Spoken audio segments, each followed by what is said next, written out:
Samantala, pinaimbestigahan ng DSWD ang pagkabulok at pagtapon umano sa truck na relief goods para sa mga biktima ng Bagyong Yolanda na unang iniulat sa isang pahayagan. Nagsorry naman si Pangulong Aquino kung naging mabagal daw ang pagresponde noon ng gobyerno. Saksi si Sherry Antores. Okay, I apologize if we could have done even faster. Our people were there beforehand, no? We made mistakes in terms of being able to call on the indigenous government entities from the onset. Kaharap ang isang estudyanteng taga-Tacloban, nagsorry si Pangulo Aquino. Saan niya ay mabagal na pagtugon ng gobyerno sa mga biktima ng Super Typhoon Yolanda sa Kabisayaan noong Nobyembre. Isyung naging mitya ng pagtatalo noon ni DILG Secretary Marojas at Tacloban City Mayor Alfred Romualdez tungkol sa pagpalya raw ng lokal na pamahalaan kaya hindi makaresponde sa mga binagyo. Sa kabila nito, tiniyak ng Pangulo na sa tama raw napupunta ang bawat sentimo ng tulong na tinanggap ng bansa. Pero sa ulat ng pahayagang Manila Standard today, truck daw ng expired ng relief goods para sa mga binagyo ang itinapon sa tambakan ng Barangay San Jose sa Palo, Leyte. Kahit daw mga dinonate na damit, inilibing din. Ang nagsabi raw niyan, si Municipal Social Welfare Officer Rosalinda Balderas. Natinggaan niya ang relief goods dahil di raw kinukuha ng mga kapitan ng barangay. Nang kausapin ng GMA News si Balderas, I don't want to comment on it anymore dahil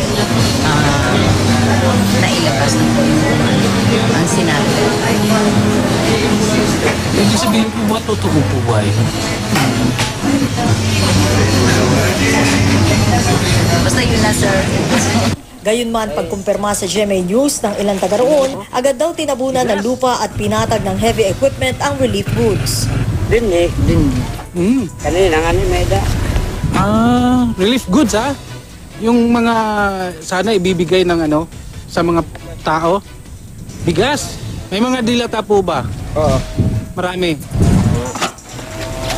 Wala, 30. 2 kilo na mo nakuha. Noodles, tinapa, tapos mga may saging.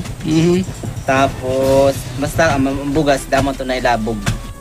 Sabi naman ni DSWD Secretary Dinky Soliman, batay sa unang report na natanggap niya, di raw truck ang nabulok kundi tigi-isang sako ng assorted biscuits, used clothing, basang NFA rice at 10 cup noodles.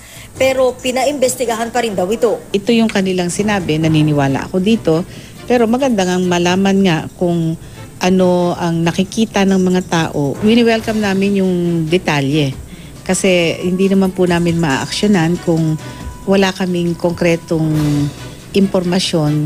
Kung totoo man ito, sabi ni Soliman, kailangan daw magpaliwanag ng alkalde ng Palo. Wala pang tugon dito si Palo Mayor Remedios Petilla. Pakiusap naman ni Soliman sa mga nag-uuwi ng nabulok na relief goods.